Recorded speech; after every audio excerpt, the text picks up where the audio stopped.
Hello, everyone. My name's Sam Walley. I'm a senior Salesforce consultant for Stimulus Consulting.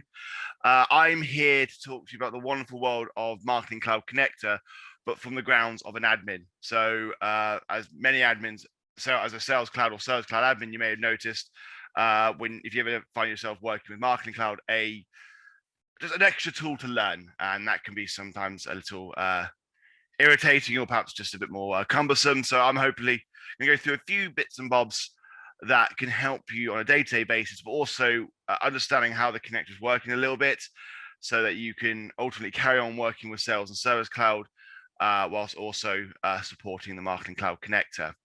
I am a Marketing Cloud consultant. I've been working with Marketing Cloud now, well, Salesforce digital marketing really, for the past 4 years. So hopefully and also I deliver classes on the topic as well. So hopefully my skill set can really help you go through some of these issues that you may find on a day-to-day basis with the Marketing Cloud connector. I haven't got many slides. A lot of what I'll be delivering is mainly on the system itself. I've just got a few things to talk about on slides, and then ultimately we'll go straight into the system and see it firsthand. So first and foremost, we're talking about obviously an admin's responsibility on day one. What we're talking about here is when you get Marketing Cloud, and you have your Sales and Service Cloud. We're going to talk about some of the things that you're going to do on day one to get yourself set up. So within this quick demo, I'm going to go through. We're going to talk about the installed packages, what our users. We are going to go into Marketing Cloud very quickly to see how it sits in Marketing Cloud. We'll then talk about some other functionality around our apps and our page layouts. So let's just go straight in the system and see firsthand. So I'm going to move into Salesforce. Now, the first thing you notice, which I'll cover about in a bit more detail a bit later on, but we are in Classic, which could be a bit of a shock to the system for some of us here. But ultimately, the reason is a lot of the connector functionality is still only supporting Classic. So I am going to be doing my demos in Classic, but just so you know that once the integration's in place and once you're all set up, going forward, you can switch back to Lightning and work with it. You may find some of the functionality a little bit degraded, which I'll show you shortly when you're in Lightning. But ultimately, in Classic, we find ourselves having to use it for the sake of working with the connector between Sales Cloud and Marketing Cloud. But like I said, installing the package. Now, if I go back to my slide a second here, you'll notice that I have got a link here. So I want to say, if you guys want to find me on Twitter or on LinkedIn, you would like a link for this Marketing Cloud connector article here. Ultimately, what it is, it's just in help.salesforce.com. So if you go to help.salesforce.com and just search for install Marketing Cloud Connect, it will take you to this article here, which will obviously it will navigate you there as well. But in here is basically where we can find the package we require. So we have two options here. We have production and we have sales and the sandbox. Obviously, with us in a real life environment, you'll probably go to sandbox first, do your testing, and once you're happy, migrate over to production. With that in mind, it's worth mentioning, of course, that because Marketing Cloud doesn't have the facility to support sandboxes, when you're testing in a sandbox, you are still technically testing in a production environment in Marketing Cloud. So you would have to go ahead and install it, do your testing, be very careful, of course, because you're remembering you are in a production environment in Marketing Cloud. Once the testing is satisfactory, you have to disconnect that connector and then reconnect to production. But again, if you go to click on that one of those product packages here, it will take you to a familiar site where you log in. And let me just quickly log in. And it'll take you to the point where you choose basically what you're installing. And obviously, you then choose who you're installing it with. So who has permissions based on their profiles. The option being install all admins, admins only, all users, or to install specific users. When choosing specific users, you scroll down and you simply choose what profile has access. And then you hit upgrade. When you hit upgrade, it will give you a warning. I'm not actually going to finish that off because ultimately I've already done this for my system. So the environment I'm working with already has the install package. So I won't need to do that. But that is now going to be installing and it'll be ticking away to get that package updated. So once you do that, if I go back to setup here and I simply search for my install packages, spelt correctly, of course, you'll see we have the Marketing Cloud connector installed. And without, obviously, like with many packages we install from the App Exchange or wherever, when we go into these packages, we can view all the components and get just a basic understanding of the volume of stuff we're installing. Just taking a bit of time there. It goes without saying that the number of packages we install is quite large. There's a number of objects, fields, and elements like that, even a bit of Apex in place as well. You can actually see all these Apex bits here. Some quite significant amount of detail there, some custom fields and Visualforce pages, and all sorts of, all manner of different functionality installed. But obviously installing it is quite straightforward.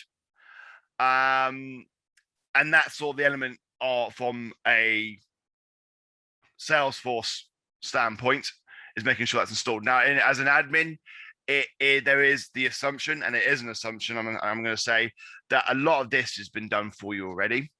But I think it's vitally important that we understand some of the functionality, and so, but ultimately understand the stuff that's going to happen in the background. So when it comes to troubleshooting going forward, you know exactly what you need to do. So that would have been installed, and you'll be away. So another thing I wanted to talk about in this step, well, on sort of day one, is understanding our users. The reason I'm saying that is a number of things to understand with users. So I'm just going to go into my users here, and I'm going to click on my user here. A few things to understand. In first and foremost, best practice dictates that we work with 2 users in Salesforce. One of the users being ourselves, us as an admin, and one being a separate user, which we'll refer to as the API user. Basically, the way obviously the 2 systems connect together is through an API. And for that to work, we need a user in Marketing Cloud and a user in Salesforce to basically create that handshake that we know in many API setups. We always recommend that you use a separate user for this API connection. There's nothing stopping you. In fact, the way I've set this up, because of my limitation in users, I'm both the API user and the the admin user. But realistically, in a real life environment, you want separate users. At the end of the day, I'm working for this company here. And then one day I might decide to move on to other things. I might decide to move on to a different company. And so best practice dictates that when I leave the company, we deactivate my user. So if you deactivate the user, that's also that API connection, you're going to run into some issues. So by having a separate user that no one necessarily logs into, except to build the connector, you sort of remove that risk, there. There's also a good idea that perhaps you can set up a permission set, which I haven't done here, but permission set for that API user that sets that the password never expires. We say this to make sure that when obviously when everyone else's password empty does reset, the API user doesn't, because if that password needs to be resetting, then we're going to cause issues with the connector, and it's just a bit of an issue to consider there. So that's another thing to consider there. It also goes without saying that within Marketing Cloud, we have the same setup. 2 users there, a user that my user in Marketing Cloud and a user in as an API user. I'll go into Marketing Cloud a bit shortly, but another thing to consider in users in Salesforce, in Sales Cloud, I should say, is down here, is these 2 fields we've got here. Now, these are fields that I had to add to the page layout of my user record, which is the Marketing Cloud App Exchange admin and the Marketing Cloud App Exchange user. These are 2 fields that we need to make sure are considered when we are creating the Marketing Cloud connector. Simply being the case of we want to make sure that the way that the handshake works between 2 users and the 2 users are mapped together. For them to be mapped together, we need these 2 fields ticked. And also there's functionality in Sales Cloud that requires this field to be ticked. For example, this Marketing Cloud tab up here, or various other apps and objects that exist in the setup because of this connector. We need to make sure that these are ticked so we can have access to them. So if I'm a day-to-day marketing, day-to-day Salesforce user that wants to be able to send Marketing Cloud emails, I need to make sure that this App Exchange user tick box is ticked. If I'm, like myself, a user and needs to make sure that all the configuration is in place, I've got this tick box here, the App Exchange admin. We also want to make sure that we have the appropriate permission sets set up. There are a number of permission sets enabled that come with the connector, the Marketing Cloud connector, again, day-to-day user, and our two admin users here, the system user and the admin user. These need to be assigned to the users when it's appropriate. Of course, on the day-to-day user, they'll probably just be using this Marketing Cloud connector, which gives them access to all the various objects and fields and elements like that allows them to do the day-to-day job when using the Marketing Cloud connector. So things like that to consider. Other things I want to show you as well is if I go into Marketing Cloud. So I'm in Marketing Cloud here. This is the Marketing Cloud instance that is connected to my Sales Cloud instance here. So a few things to consider. I'm going to go into the setup menu in Marketing Cloud.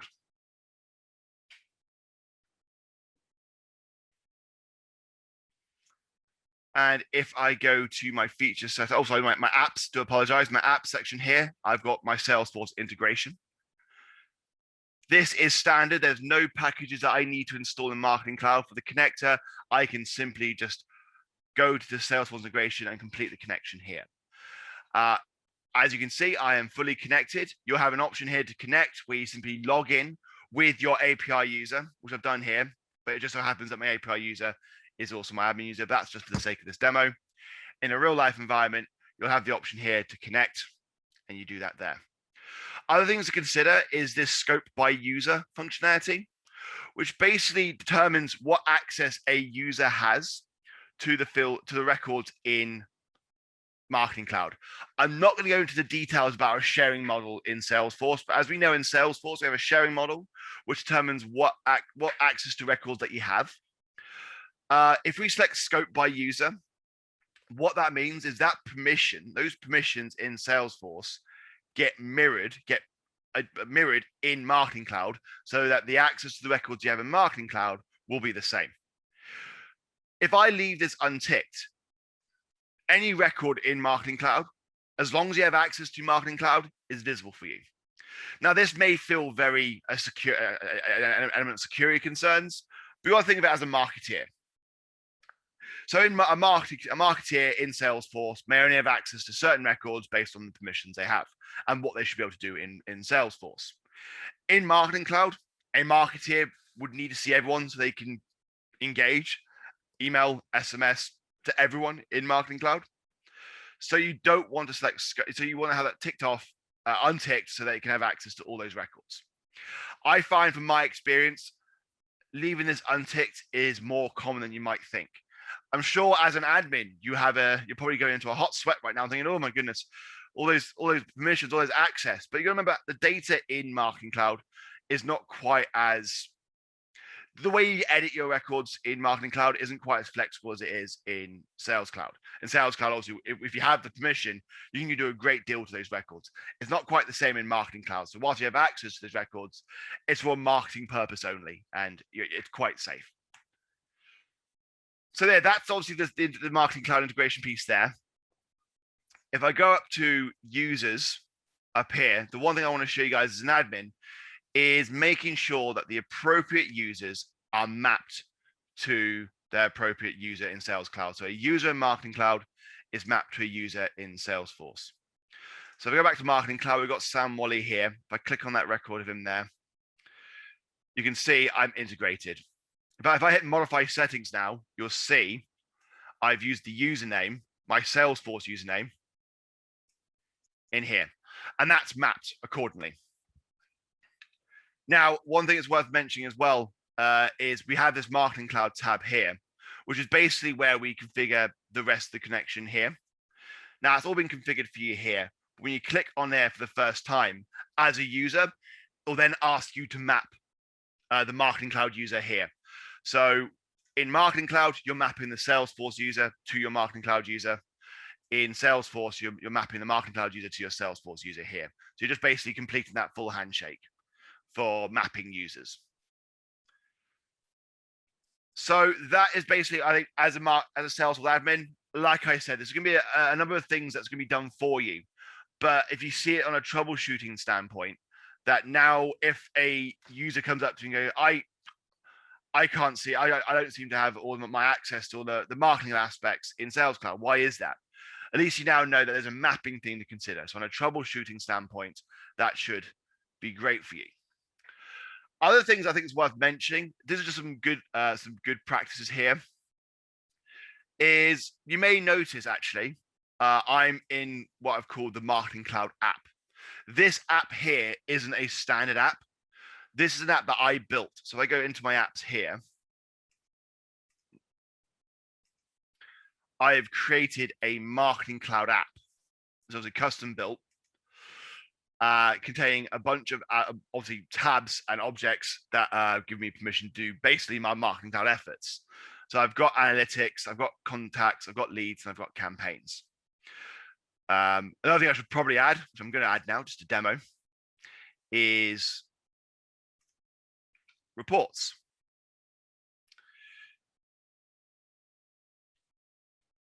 Oh, there it was. Sorry. There we are. Reports. The reason I'm adding reports and campaigns is these guys can be audiences when we start sending through the app. We can build a report containing our contacts or our leads, and then we can use them as an audience because of the connectors. We can send Marketing Cloud emails to our reports, and the same goes for our campaign members. So I obviously built that app, and I've given it the permission to the appropriate people, and that's one thing to consider there. Another thing to consider is if you go to a standard contact or lead record, is making sure that the appropriate fields have been added. So I'm obviously not in my page layout, but I'm in Timbar here. I'm on a contact record. If I scroll down here, I've got a section that I created called Marketing Cloud. In there, you see these options called Send Marketing Cloud Email, View Marketing Cloud Analytics, and Marketing Cloud Unsubscribe. This is actually a Visualforce page. So if I go to the page layout for this,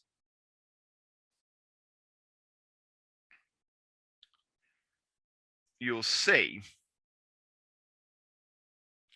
I've got this Visualforce page here called Contact Actions that I've added that allows, like I said, it allows those functionalities you see here.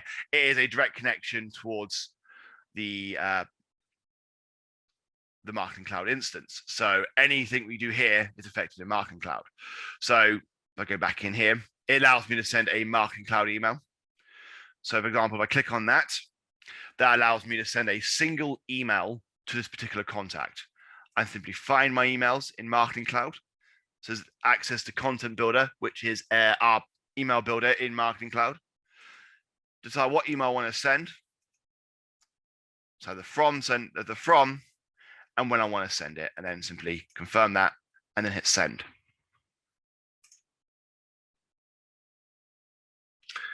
If we go back to Timbar,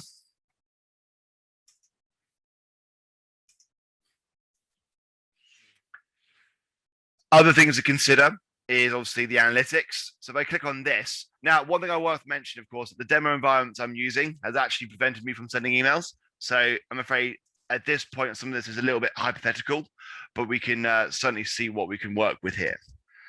So I'm just going to analytics here, just wait for it to load. This allows me to see all Tim's analytics. So what we mean by this is all their marketing efforts, their engagements, their opens, the general sends. Some really nice functionality here.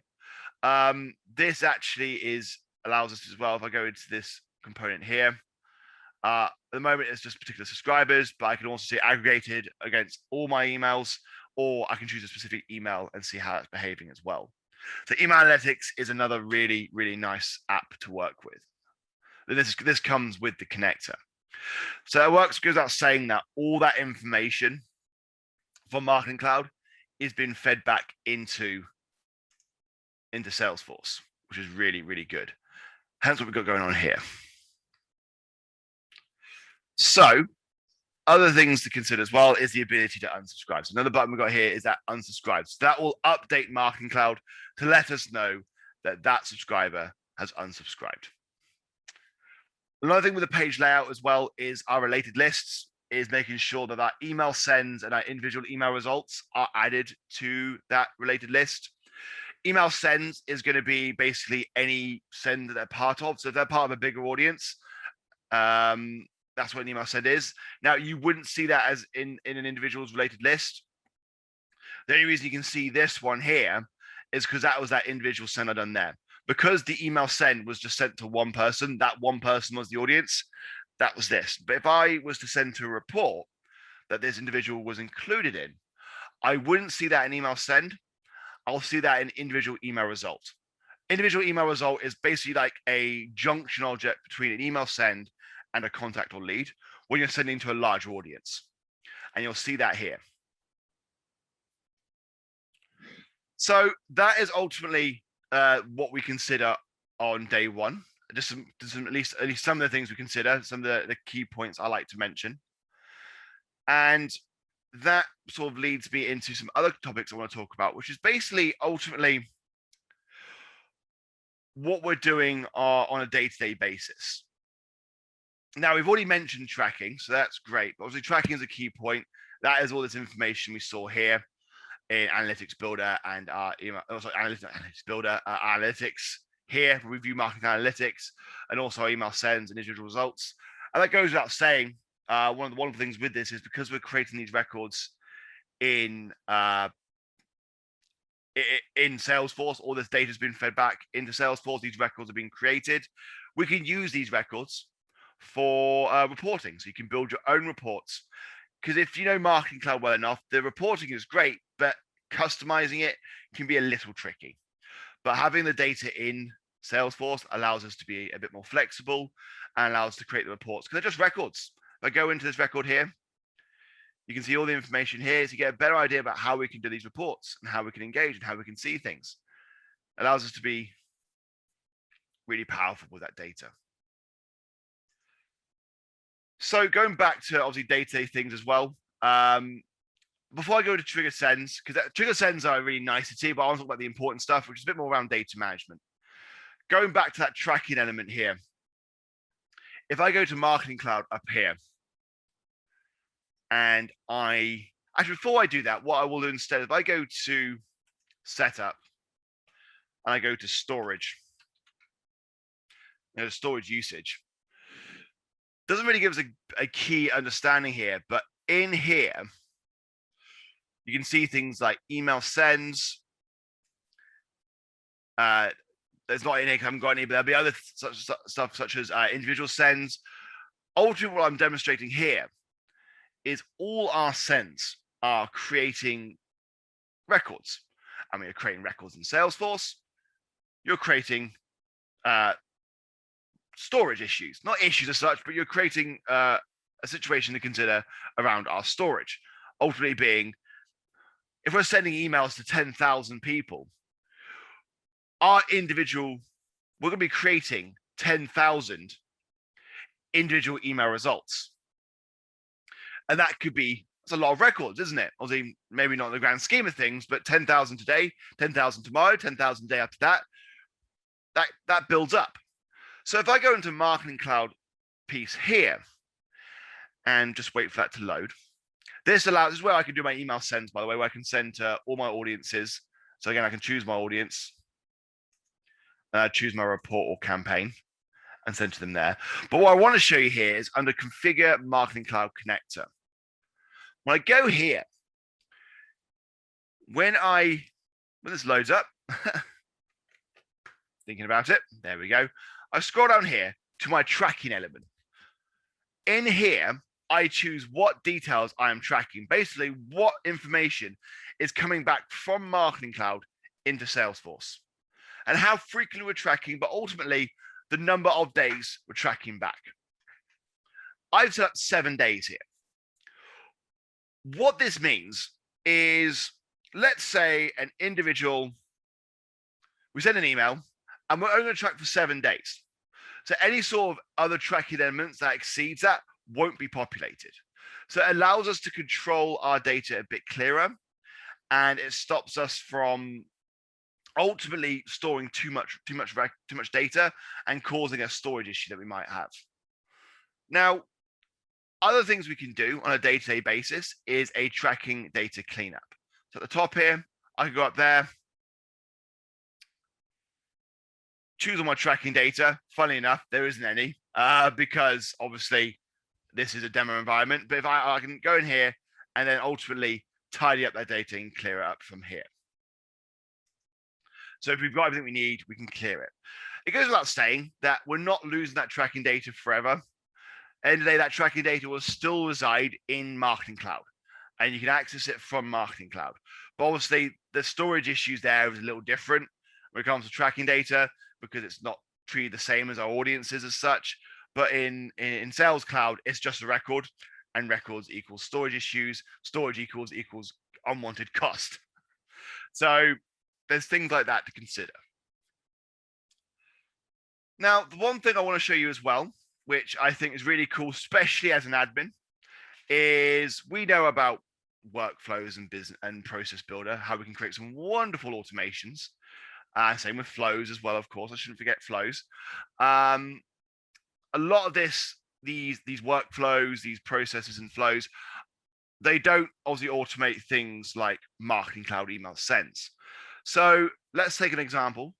Let's say when a case is closed, we want to send out a survey to a particular customer.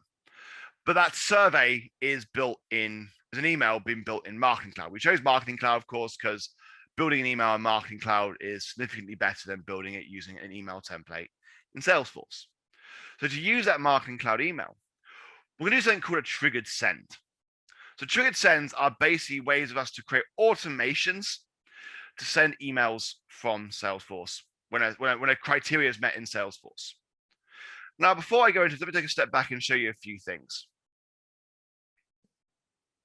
If I go to configure Marketing Cloud Connector up here, back where we were a moment ago,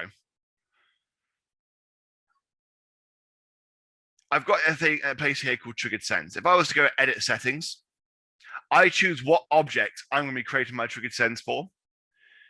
So what this means is we are creating objects. We are choosing what object that we are supported with triggered sends. In this case, I've chosen case. If I go back up here and cancel, just another thing I want to show you is that alone does not mean triggered sends has worked. There's one more thing you need to do. If you go into setup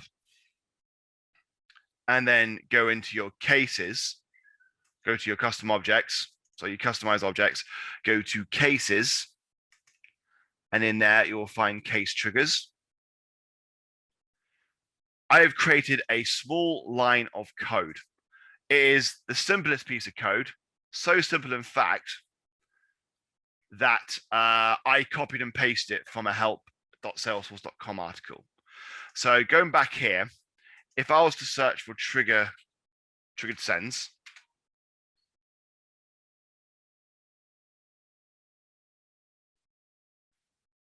and then click on that triggered sends here,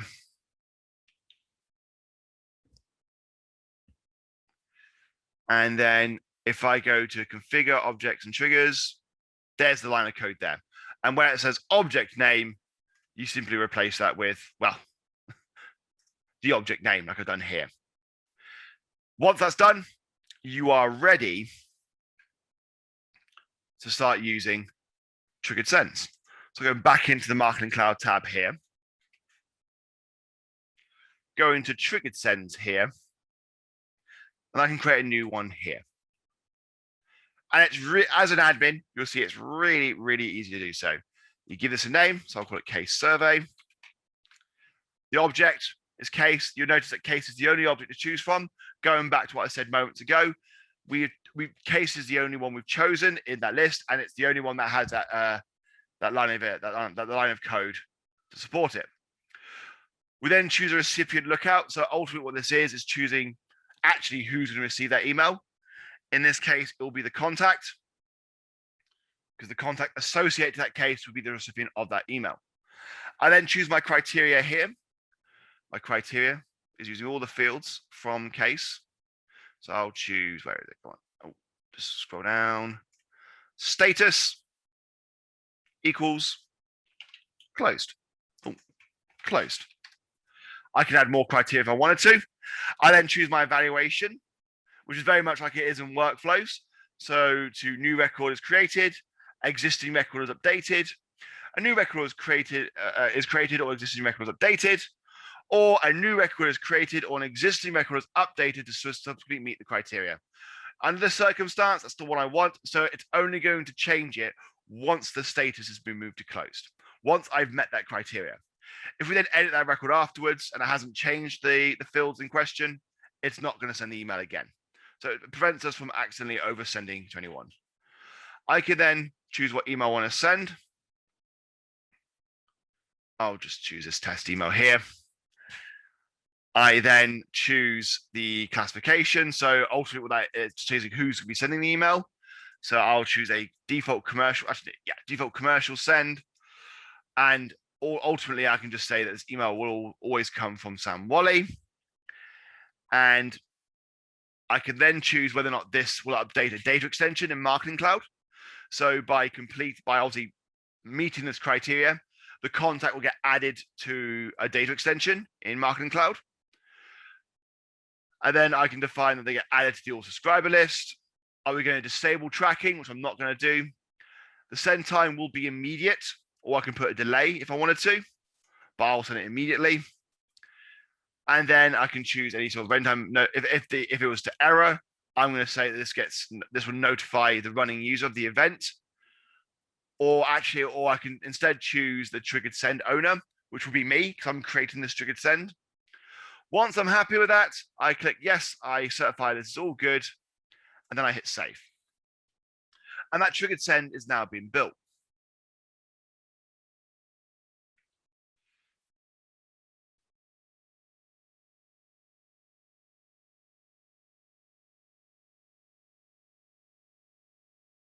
Okay.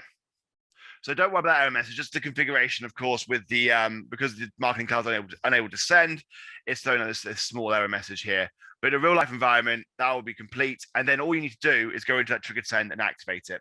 But because of my demo environment, unfortunately, I was unable to complete that. So that's the situation there. So those are just a few tips and tricks that I would recommend when working with the connector. I have created a few links here. One of which is that documentation I've been using up to this point on the Marketing Cloud connector. Another is my Stimulus blog, which is obviously the company I work for. We have our own blogs here. So I am going to just shamelessly plug